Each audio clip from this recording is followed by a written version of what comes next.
Fala pessoal, bom dia, bom dia, bom dia, tudo bem com vocês? Mais uma semana a gente por aqui, lembrando que aquele mesmo esquema, passe atividade, agora a gente vai corrigir as atividades, muito importante que vocês também corrijam as atividades, tá pessoal? Eu sei que vocês estão fazendo, mas corrigir também é uma das partes principais, porque vocês vão precisar dessas respostas aí, né, na hora de responder a nossa avaliação, tá muito bom? Então, né, se liga aí, bora pra cima, bora corrigir as atividades. Vamos lá, questão número 1, só vou dar uma baixada aqui, né, para mim ler as questões aqui no meu computador. Vamos lá, questão número 1.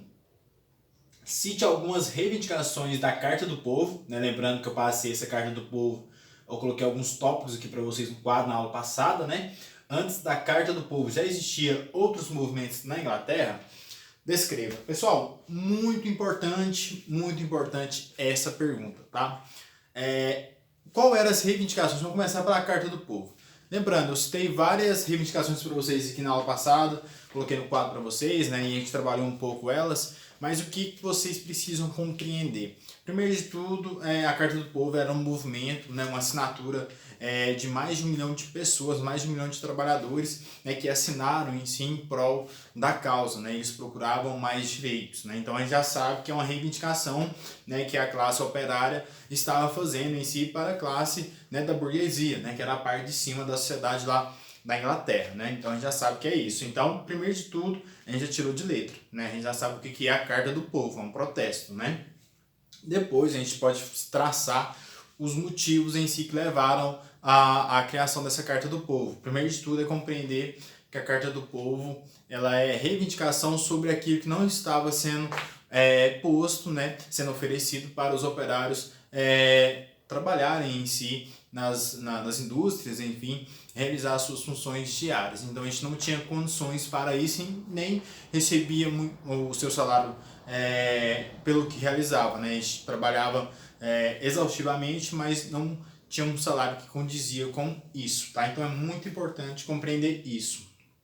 Sobre as reivindicações, você pode estar colocando também pagamento de salário aos deputados. Por que os trabalhadores queriam esse pagamento aos deputados? Porque os trabalhadores também queriam participar da política, né? Muito importante. Os trabalhadores queriam também ser deputados, então eles pretendiam aí ter um salário, né, para estar cuidando do interesse em si da classe trabalhadora, tá bom? Outro ponto também, o fim do voto censitário, onde só, né, uma parte alta da sociedade participava, a parte que detinha aqui um capital, né, que detinha em si o dinheiro. Então citei duas coisas para vocês aí, tá? E tinha vários outros pontos também, eu citei para vocês um quadro, tá? Então vocês podem estar pegando também naquela aula minha lá, mas eu vou citar os dois principais aí, que é o fim do voto censitário e também, né, o início aí de pagamento salarial para os deputados, tá? Vamos lá? Existia outros movimentos, né, antes da Carta do Povo lá na Inglaterra? Sim, pessoal, existia, né, o ludismo, que eu já passei para vocês, cartismo, né, e uma série também de movimentos, né, protestos, né, a gente já tinha lá na Inglaterra juntamente com essas duas coisas aqui, tá? Então existia essas coisas aqui antes então da Carta do Povo, tá bom? E essa foi a questão número 1, questão número 2. Qual a importância das primeiras associações que representavam os trabalhadores? Coloquei associações, pessoal, que a gente vai ter o Trade Unions, né, que eu citei para vocês no texto que eu enviei para vocês, também já está falando sobre isso, que vai ser a primeira associação que vai representar de fato os trabalhadores, né? Uma espécie em si de sindicato que ainda não era. Ao longo dos tempos, né, ao longo dos anos, isso vai se tornar um sindicato trabalhista, né? E aí vai zelar em si pelos interesses dos trabalhadores, né? Qual a importância disso? A importância é dar fala, é dar o direito de voz à classe em si trabalhadora, visto que a gente não tinha garantido os direitos aqui com o ludismo, com o cartismo, com os protestos, com a Carta do Povo. Então vai surgir o sindicato, uma representação muito forte, onde a gente vai ter pessoas muito importantes que representam em si a massa participando, e a gente vai garantir, né, diversas coisas aí ao longo do tempo, porque isso vai se tornar um sindicato trabalhista, tá bom? Então essa é a importância então de você ter uma representação aí dos trabalhadores, tá? Vamos lá, número 3. Qual o fator que contribuiu decisivamente para o processo de industrialização da Inglaterra no século XVIII, né?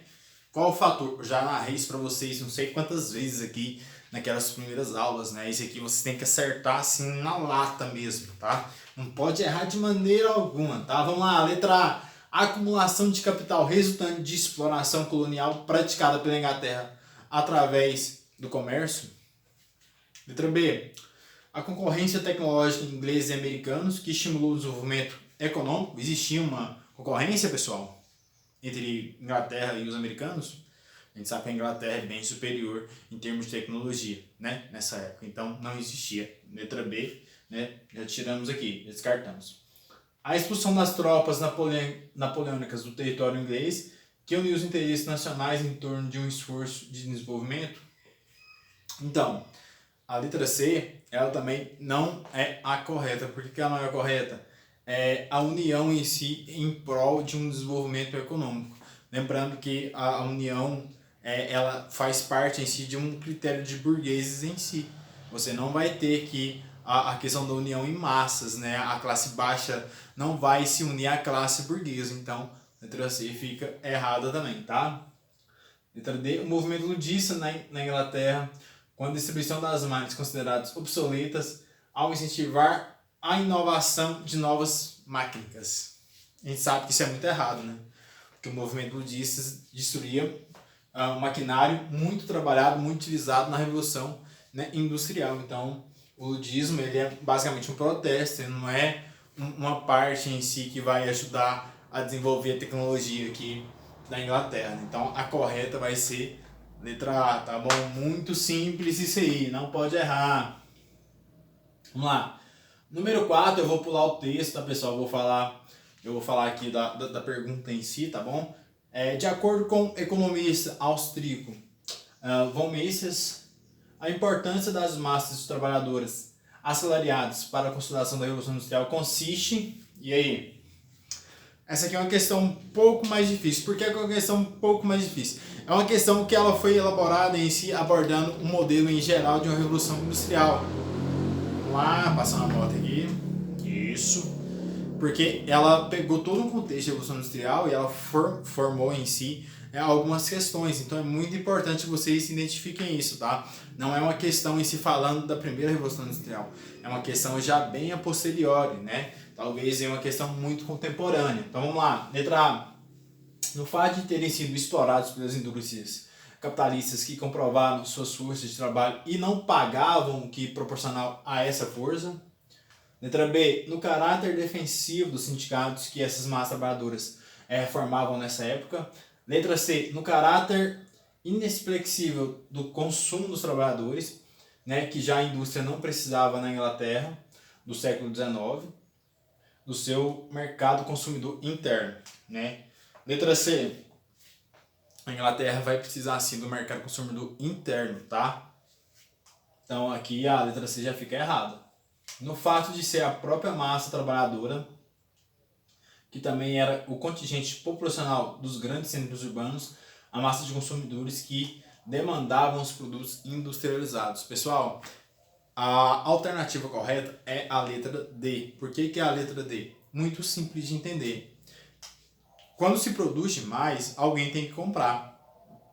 Então, as coisas em si foram se mudando ao longo do tempo. O trabalhador que não tinha dinheiro para comprar, depois de sindicatos, isso já no século XX, pessoal, a partir da metade do século XX para cá, as pessoas conseguiram alguns direitos, conseguiram ter em si alguma grana em si, segurar algumas coisas e conseguiam em si comprar alguns produtos que eram, né, produzidos basicamente pela Inglaterra. É uma pergunta muito contemporânea, não é uma pergunta da época em si, a gente está vivendo aqui um protesto dos trabalhadores em prol de lutas de direitos, tá bom? Então é uma pergunta bem mais, né, a posteriori, por isso que é uma pergunta um pouco mais difícil, tá? Então se você errou, não tem problema, só corrigir, tá? Então letra D é a resposta correta, tá bom? trabalhadores que eram contingente populacional, né, os mesmos trabalhadores que trabalhavam, consumiam os produtos então produzidos pelas fábricas. Isso a posteriori. Lembrando que no início a gente tinha a questão aqui muito complicada, a questão, né, de não ter os direitos trabalhistas consolidados. Isso vai ocorrer, né, por um longo período e isso vai mudar há muito tempo depois. E essa questão, ela é uma questão contemporânea, tá bom? Muito importante esclarecer isso para vocês não confundirem, tá? Então era isso, 4 questões, qualquer dúvida, só me procurar e a gente vai se falando.